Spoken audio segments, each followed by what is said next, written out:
अनिल जी, मैंने जितने सवाल पूछे बेतुके पूछे, ये तुहिन सेना कह रहे हैं। अब क्योंकि आप ही की सारी कोशिशों के बाद ये ट्रांसपेरेंसी का मसला यहां तक पहुंचा और हवाम में सब नंगे हैं, बड़ी जिम्मेदारी से कह रही हूं। जितने सवाल मैंने तुहिन सेना से पूछे बेतुके सवाल है। नहीं, सवाल बेतुके नहीं है। जो वो कह रहे हैं प्रवक्ता, वो वही स्टैंड जो उनका पार्टी का है वो उसी को दोहराए जा रहे हैं बार बार। और जहाँ तक राइट टू इंफॉर्मेशन की बात है, मैं एक आपको बता दूं कि 2013 में जब फुल बेंच ऑफ सीआईसी ने एक जजमेंट दिया था कि तमाम नेशनल पार्टीज आरटीआई के अंदर आएंगी, दायरे में आएंगी, उसका भी पालन नहीं किया गया था और सब पार्टियों ने उसको नकार दिया था। जबकि सीआईसी एक कॉन्स्टिट्यूशनल बॉडी है और उसका जो ऑर्डर होता है वो एक प्रकार का क्वासी जुडिशियल ऑर्डर होता है। और अगर उसको आपने चैलेंज करना है तो हाई कोर्ट में जाना चाहिए। कोई हाई कोर्ट में नहीं गया। अब आप देख लीजिए, 11 साल हो गए हैं, कुछ नहीं हुआ उसका। एनीवे, वो हियरिंग जब भी होगी सुप्रीम कोर्ट में है। तो मैं ये कहना चाह रहा था कि अभी जो सिचुएशन है, आज की जो हियरिंग हुई है, अगर उसमें हम आए तो एक तो सुप्रीम कोर्ट को जब प्रशांत भूषण जी ने ये बोला कि जो 2019 अप्रैल से पहले की डेटा है अ, उसके बारे में आप ऑर्डर दीजिए, तो बड़ा क्लियरली बेंच ने ये बता दिया कि उन्होंने एक कॉन्शियस डिसीजन लिया था।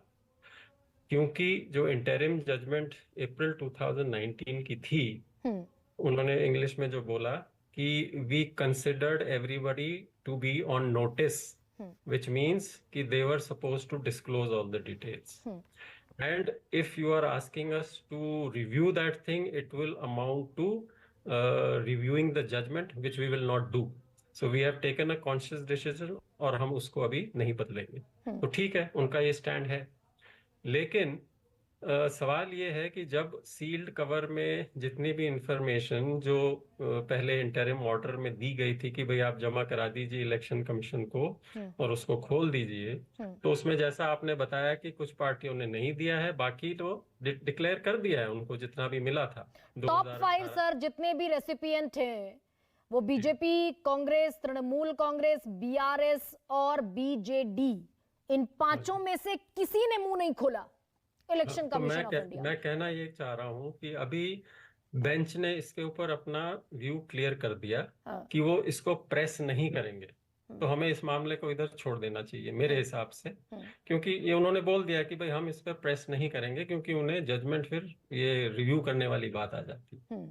सो एक तो ये बात है। दूसरी बात अगर आप देखें जो बड़ी क्लियरली आती है कि जितना भी डिस्क्लोजर हो रहे हैं, तो सिवाय एक दो पार्टी को छोड़ के बाकी तमाम पार्टी जिनको इलेक्टोरल बॉन्ड मिले हैं सारी पावर में है। एब्सोल्युटली। सब की सब। तो वो जो आशंका थी कि भाई कुछ ना कुछ क्विड प्रो को होता है या कुछ हुआ है, वो तो अभी स्टैब्लिश हो रहा है और है ये कॉम्प्लिकेटेड चीज। और दूसरी चीज जो मैं बोलना चाहता हूँ कि स्टेट बैंक ऑफ इंडिया को पुश किया जा रहा है, तब वो पूरा डिटेल अभी भी मतलब खुशी खुशी नहीं दे रहे जैसा कि लगातार हथौड़ा सुप्रीम। चलाना पड़ रहा है। हाँ जी, तो उनको जबकि एक बार बोल दिया गया है तो पूरी डिटेल देनी चाहिए थी। हाँ। लेकिन सर, लेकिन अब क्या मैं ये फाइनली। पूछूं आपसे जी। कि इस हमाम में सब बगैर कपड़ों के हैं, रेनकोट वो पहनकर तो सब नहा रहे हैं? वो तो है ही, वो सिवाय दो तीन पार्टी के जिन्होंने बिल्कुल क्लियरली प्रिंसिपल स्टैंड लिया था, जैसे सीपीआईएम है, सीपीआई है और दूसरी हैं जिन्होंने कहा कि हम नहीं लेंगे ये, और उन्होंने नहीं लिया इलेक्टोरल बॉन्ड से पैसा। बाकी सब ने लिया है। और मैंने आपको वही बताया कि वो जितने पावर में है वो सब ने लिया है।